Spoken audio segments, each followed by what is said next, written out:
أعوذ بالله من الشيطان الرجيم بسم الله الرحمن الرحيم رب اشرح لي صدري ويسر لي أمري واحلل عقدة من لساني يفقهوا قولي mbokk yi ñoo ngi leen di nuyu ñoo ngi leen di siyaare rawatina yéen ñi nga xamante ne yéen a ñuy topp ci seen bii di Asrar 313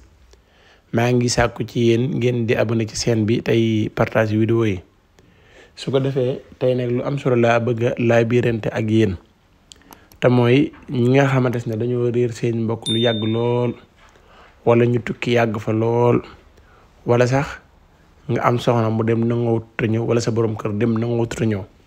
loolu lépp day dugg ci biir lii may bëgg a laabirante ak yéen képp koo xamante ne sa borom kër dafa tukki lu yàgg ñëwut wala sa doom tukki lu yàgg ñëwatut wala sa soxna wala lu mën a doon lii boo ko defee ca kër gam nekkoon balaa mat weer dana ñibbisiwaat incha allah loolu nag soo ko bëggee liggéey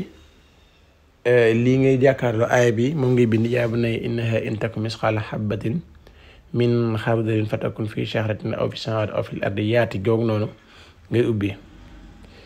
soo ko ubbee ñaar nga ciy bind nag ñaar def turam def xaatim bii ngeen di gis ca suuf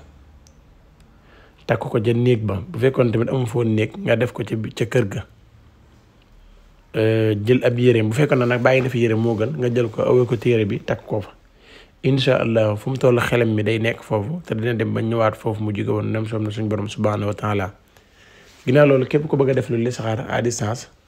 xam sa tabian xam sa biddiw xam li nekk ci yow xam say gàllankoor ak say jafe-jafe ak lan nga xamante ne soo ko defee génn ci lii lépp ngay dund ci lu nekkul noonu xam sa sarax xam ban bis nga xamante ne mooy sa bis loolu lépp ci listixaar lañ koy xamee jërë ngeen jëf asalaamaaleykum wa rahmatullahi wa barakaatuhu